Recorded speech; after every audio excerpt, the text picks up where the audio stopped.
Right, good afternoon. Thank you so much for joining us on the news at this hour on Politics and Business TV. The 60 members of the House of Representatives are pushing a bill to return the country from the presidential to parliamentary form of government. Yesterday visited Kano elder statesman and business mogul Alhaji Aminu Danta to seek his support for the proposition. The lawmakers, led by the minority leader of the House of Representatives, Kingsley Chinda, had said when they presented the bill at plenary, they targeted 2031 latest for Nigeria to jettison the presidential form of government and return to the parliamentary system. According to media reports, Nigeria practiced the parliamentary system of government between 1960 and 1966. The lawmakers argued that Nigeria should return to the parliamentary form of government because it is cheaper than the presidential system. Now, Nigeria and the U.S. have signed a Memorandum of Understanding, MOU, for the preservation of a UNESCO World Heritage Site in Adamawa State. The news agency of Nigeria reports that the MOU, which was signed in Abuja, is for the implementation of the Ambassador's Fund for Cultural Preservation AFCP grant for the protection of the Suko Cultural Heritage Site in Adamawa State. According to the U.S. Charge d'Affaires, David Green, the project aims to improve the conservation of the cultural heritage of the Suko Cultural Landscape World Heritage Site through documentation, conservation activities, and improvement of infrastructure.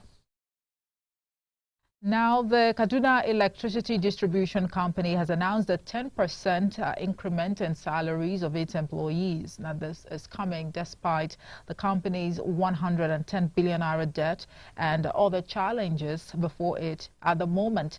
According to media reports, the Nigerian Electricity Regulatory Commission had in January dissolved the board of directors of Kaduna Electric over its inability to pay 110 billion naira debt it owes the Nigeria electricity supply industry.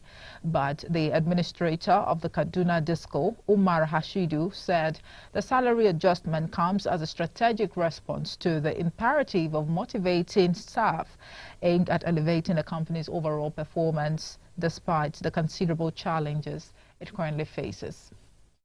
Away from Nigeria now, on the foreign scene, where the U.S. has warned that Russia could seize Ukraine's key eastern town of Avdiivka, the scene of some of the fiercest fighting in recent months.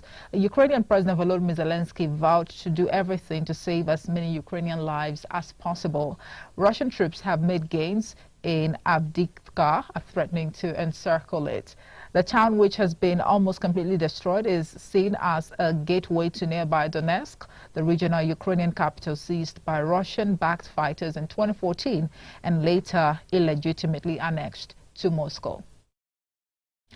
Now let's talk sports, where world number one Iga Swiatek continued her bid for a third straight Qatar Open title, while Japan's Naomi Osaka was knocked out in Doha. Swiatek needed just 74 minutes to beat Belarusian former world number one Victoria Azarenka 6-4, 6-love. The Pole, who is on an 11-match winning run in Doha, will play an in-form Karolina Pliskova in the semi-finals. A Czech Pliskova ended Osaka's best run in nearly 2 years with a 7-6, 8-6, 7-6, 7-5 win. And that's it for the news at this hour. Thank you so much for watching. There is more to come at 3 p.m. Good afternoon.